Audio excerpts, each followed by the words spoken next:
우리가 하나님 말씀에 대한 기본적인 인식이 우리가 조금 바뀌어야 되는데 저는 좀 이런 생각을 많이 했어요. 하나님 말씀은 옛날 사람에게 준 건데 이 시대에 우리가 이 말씀을 왜 아직도 들어야 되느냐. 모든 성경은 하나님의 감동으로 됐다. 할렐루야. 그러니까 하나님의 감동으로 됐다는 것은 뭐냐면 하나님에 의하여서 성경이 기록됐다라고 하는 거죠. 그러니까 하나님에 의하여서 기록된다는 것은 사람들의 사상과 사람들의 느낌과 사람들의 주장을 기록한 것이 아니라 하나님께서 우리에게 주실 말씀을 그때 그 시대의 사람들을 통하여서 주셨다라고 하는 기본적인 성경에 대한 신뢰가 우리 가운데 있어야 합니다.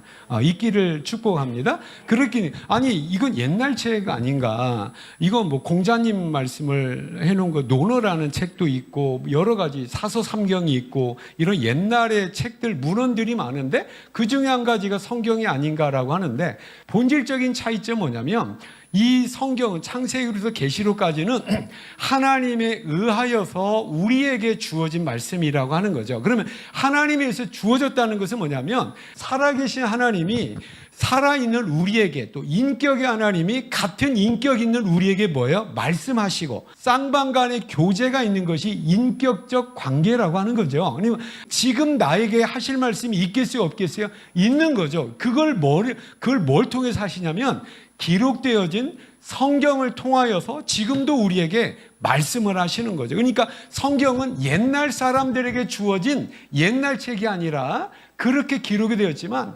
지금도 나에게 주실 말씀을 성경을 통하여 주신다라고 하는 것이에요. 깨닫기를 축복합니다. 그래서 성경이 어떤 사람들이 이렇게 주장을 하거든요.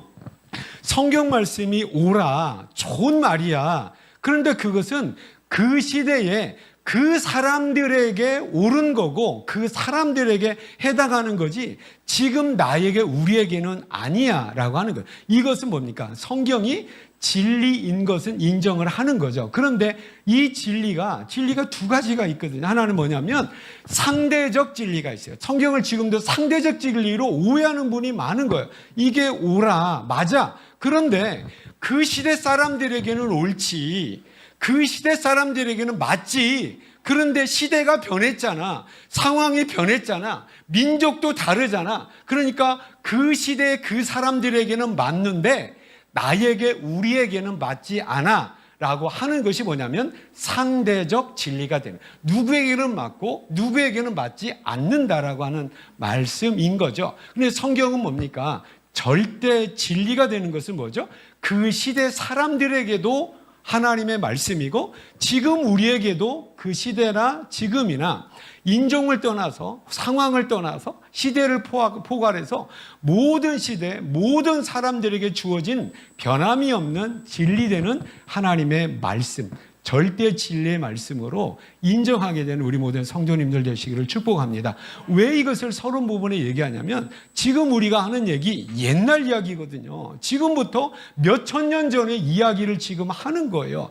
그 몇천 년 전의 이야기가 지금 나의 믿음에 절대적인 영향을 미치고 있고 내 믿음이 과연 내가 교회를 다니는데 교회를 다니려고 하는데 그러면 교회 다니는 그 믿음의 도리가 뭐고 믿음의 내용이 뭔가. 한 가지 안타까운 것은 뭐냐면 어떤 성도하고 교제하다 보면 나 권사예요, 나 집사예요, 우리 어머니 때부터 교회 다녔어요, 20년 되고 30년 됐어요 라고 하니까 이분이 그럼 믿음이 좋으시겠어요 라고 하는 전제를 가지고 대화를 하는데 그분의 믿음은 성경적인 믿음이 아닌 경우가 많아요. 그냥 교회의 기독교 문화에 익숙한 거죠. 그 믿음이 참된 믿음이 되려고 하면 그 믿음의 내용을 어디에 다 기록하셨어요? 성경에 기록하셨단 말이에요. 그리고 이제 예수 믿은 지 교회 다닌 지 얼마 안 되는 새 가족이 우리 교회는 꽤 많으시단 말이에요. 결단하고 결심하고 예수 믿어보고자 하는데 예수를 믿는 그 믿음이 바른 믿음, 꼭 믿어야 되는 그 내용이 무엇인가를 들으시면서 바른 믿음으로 세워져가는 우리 새가족 형제자매들 다 되시기를 축복합니다. 또 우리가 30년, 40년 이미 목사가 되고 전도사가 되고 권사가 되고 집사가 되고 오랜 신앙생활을 하는 가운데 교회 다니니까 믿음이 있어 라고 하는 건데 이건 우리 스스로를 속이며 기만할 수 있는 안타까운 모습일 수 있다는 거죠. 그렇다면 내 믿음이 바른 믿음인가? 하나님 말씀에 의한 바른 믿음으로 회복되어지는 우리 모든 성도님들 되시기를 축복합니다. 또 하나 우리가 주의해야 될 것이 뭐냐면 어제 잘했으니까 어제 잘한 그 점수를 오늘 써먹으면 되지. 운동 경기에서 써먹을 수 있습니까? 없습니까? 없지요. 믿음도 마찬가지예요. 어제 믿음, 10년 전의 믿음, 우리 모든 성도님들 중국에서의 믿음, 중국에서의 열정, 헌신, 우리 그것을 지금 파먹고 살아가고 있지 않는가? 그 모습이 지금 나의 모습이라고 착각하고 있지 않는가? 아닙니다. 여러분 지나간 일주일 동안 어떻게 살으셨고 지금 하나님 앞에 어떠한 내면의 모습, 어떠한 심령의 상태로 여기 앉아 있는가가 지금 나의 모습인 거고, 지금도 살아 역사하셔서 나와 교제하시는 하나님은 10년 전의 나의 모습은 이미 상급과 생명책에 다 기록해 놓은 과거지사예요. 하나님께서 보시는 거 뭐냐면 지금 나의 모습인 거죠.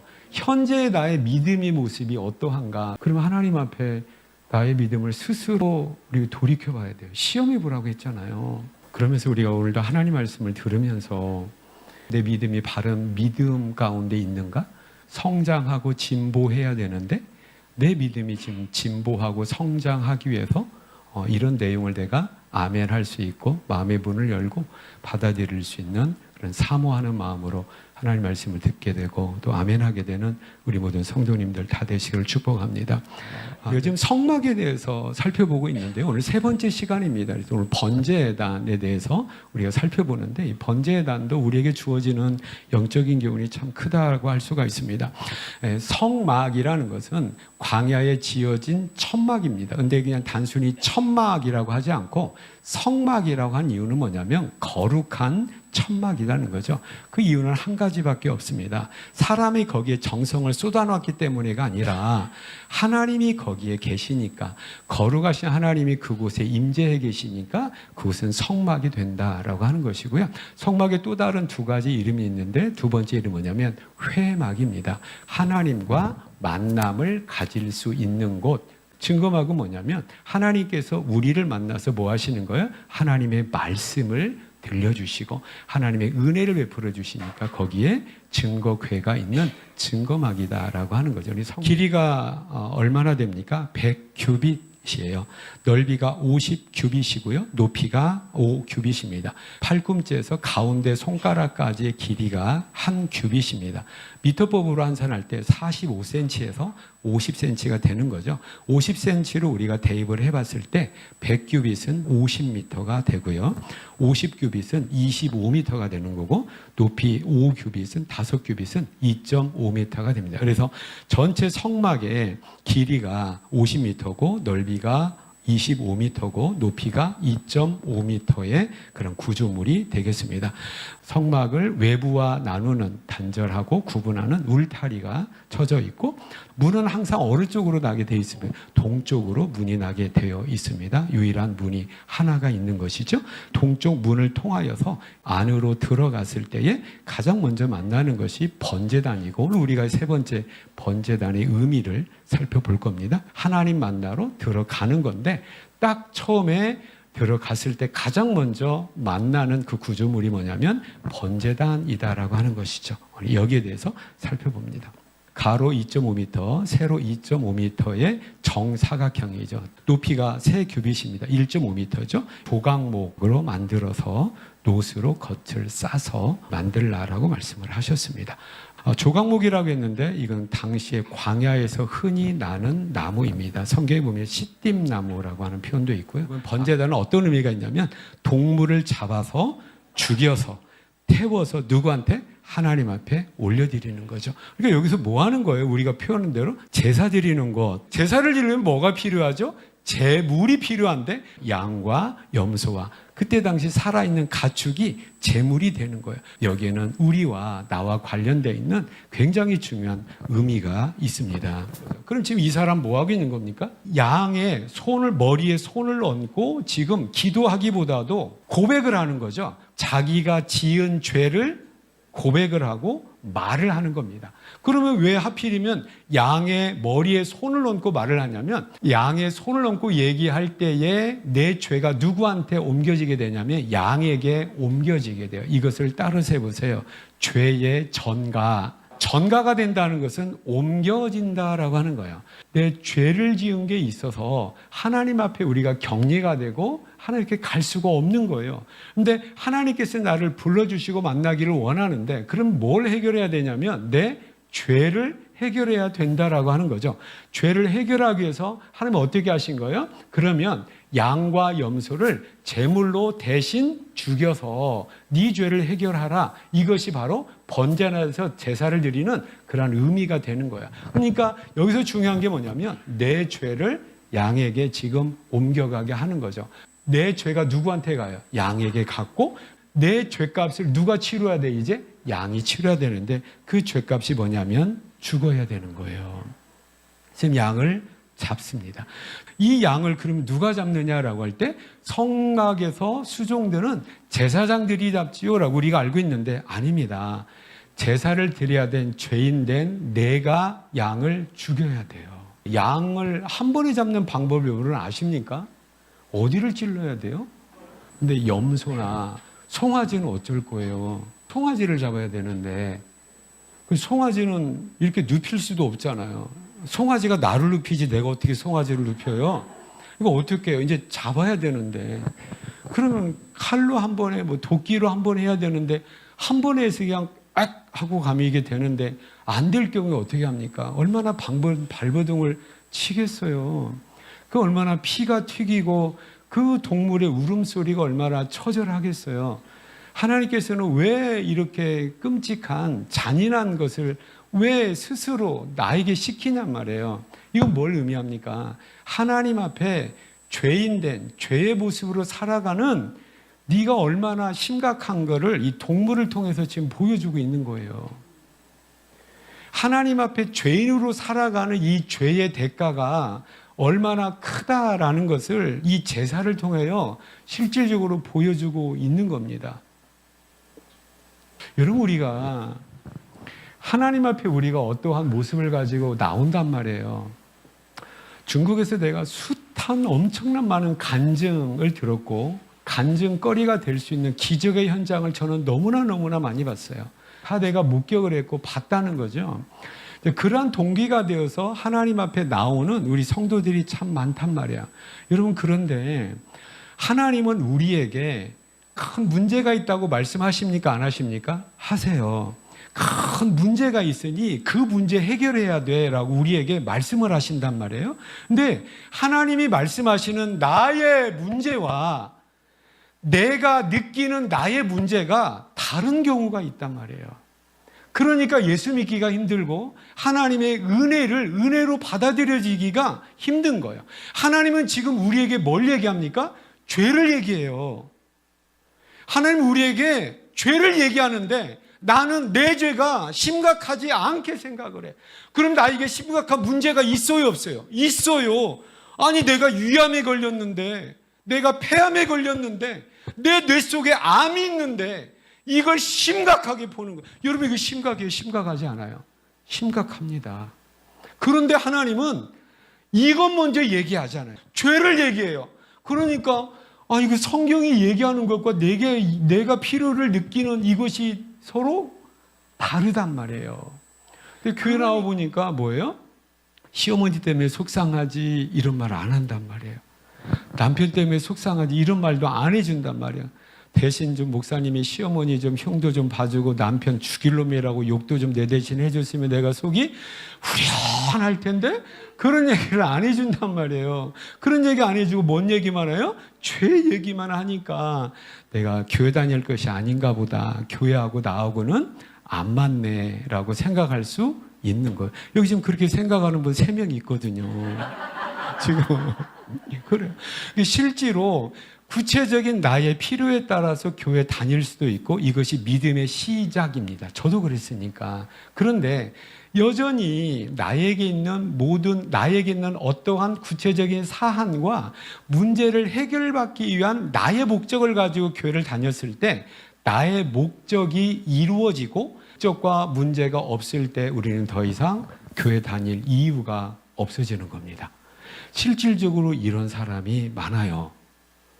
여러분, 그러면 성경에서 말씀하고 있는 우리의 문제, 왜 이렇게 끔찍한 피를 흘리는 재물을 왜 원하시는가? 히브리서 10장 1절 말씀해 보면 율법은 장차 올 좋은 일의 뭐예요?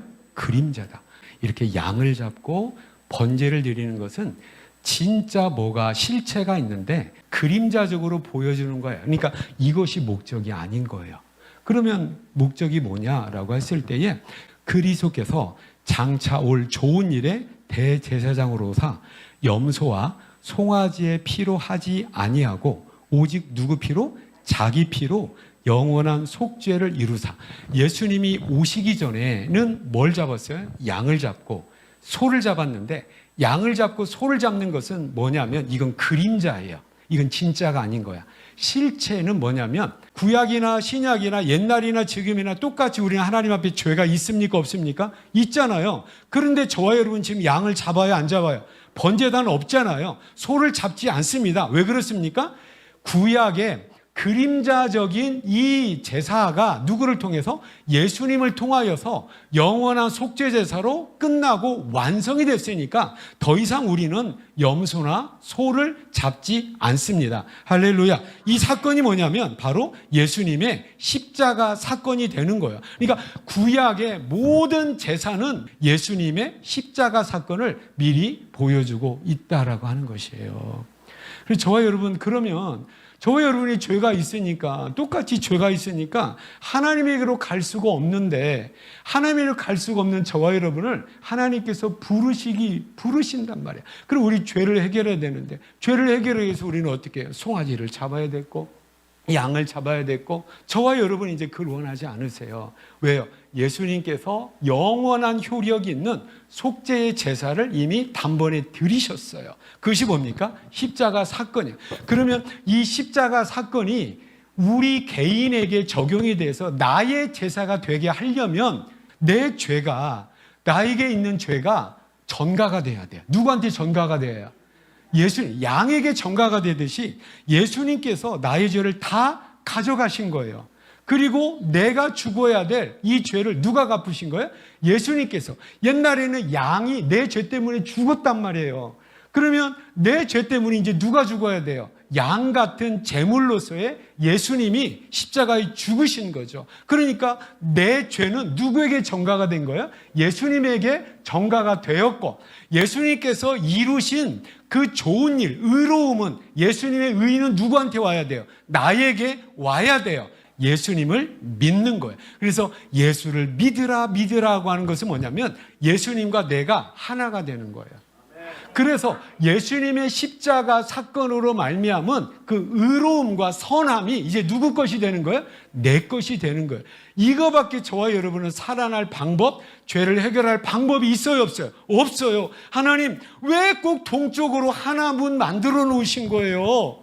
남쪽으로도 만들어 놔서 내가 선한 의지와 선한 어떤 나의 행동으로도 하나님 앞에 갈 수 있어야 되지 않아요? 하나님, 불교를 통해서도 가면 좋잖아요. 이슬람교를 통해서 가면 좋잖아요. 여러 가지 방법을 통해서 갈 수도 있잖아요. 그러면 좋겠어요, 저도. 예수 그리스도를 믿는 믿음 외에는 내 죄를 해결할 방법이 없습니다. 하나님 만나면 돼요. 하나님 앞에 가면 돼요.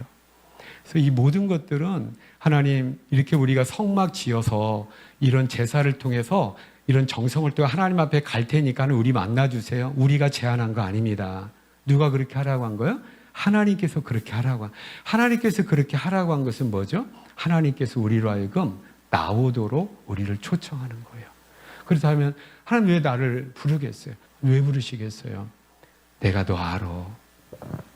어떤 문제가 있는 거 누가 아세요? 하나님 아세요. 알아. 그리고 축복을 가지고 내가 지금 기다리고 있어. 그러니까 어떻게? 나에게 와. 할렐루야. 그래서 우리는 암병이 문제가 아니라 하나님 앞에 가는 문제가 더 큰 문제예요. 그럼 하나님 만나면 모든 것이 해결이 되는 거거든요. 하나님을 만나기 위해서 우리는 뭐가 있어야 돼요? 내 죄가 해결이 돼야 돼. 그럼 죄가 해결되기 위해서 우리에게 뭐가 필요합니까? 재물이 필요한 거예요. 우리의 영원한 재물이 뭐죠? 예수님이에요. 그래서 우리 예수 그리스도를 믿는 믿음을 가지고 누구한테 가는 거죠? 하나님 앞에. 그 다음이에요. 그러면 우리 모든 것들이 다 해결이 된다라고 하는 거죠. 이 근본을, 성경은 이 도리와 원리를 우리에게 말씀을 하고 있다라고 하는 거죠. 여러분, 나의 진짜 문제가 무엇인가를 바르게 깨닫고 예수 그리스도를 통하여서 하나님께로 나아가는 우리 모든 성도님들 다 되시기를 축복합니다. 내가 힘든 것, 고통스러운 것, 누구에게도 이야기할 때 부끄러울 수밖에 없는 숨기고 싶은 어둠, 이런 죄악들, 습관들, 나의 모든, 어젯밤에도 이것 때문에 내가 잠을 설쳐야 되는 고민스러운 것들, 이것 때문에 두려워서 내가 밥맛도 없는 나의 질병과 질고들, 이런 모든 것들을 가지고 이제 누구한테 갈 수 있는 겁니까? 하나님 앞에 가자고요. 하나님께서는 그러한 나를 지금 부르시고 있는 거예요. 근데 우리는 여전히 하나님 앞에 갈 생각을 안 하고 여전히 하나님 밖에서 이런 문제만 해결해 주세요. 나 하나님 앞에 가기는 싫은데 이 문제만 해결받으면 안 돼요. 이러한 고집을 우리가 쓰고 있다면 하나님 품에 안겨서 하나님께서 허락하시는 하나님의 사랑과 은혜로 이 땅에 있는 모든 것들을 해결받고 누리게 되는 우리 모든 성도님들 다 되시기를 축복합니다. 여러분, 이것이 성경이 이야기하는 복음의 내용입니다. 나의 모습이고 이 본질을 얘기하고 있는 거예요. 우리의 가장 중요한 것은 뭐냐면 내가 하나님 앞에 가서 하나님을 만날 수 있는, 그래서 성막의 또 다른 이름이 뭐라고 했냐면 회막이라고 그랬습니다. 번제단을 통해서 성소 안으로 들어가서 우리 하나님을 만나야 돼요. 만나면 끝납니다. 근데 우리는 안 만나요. 그리고 내 문제만 해결되기를 원하는, 여전히 그런 고집스럽게 강팍한 모습으로 믿음 아닌 믿음 생활을 하고 있는 모습이 나의 모습이 아닌가. 오늘도 예수 그리스도를 믿는 믿음을 통하여 은혜의 보좌 앞에 담대히 나가서 하나님을 만나고 예배하고 하나님 앞에 기도할 수 있는 우리 모든 성도님들 다 되시기를 축복합니다.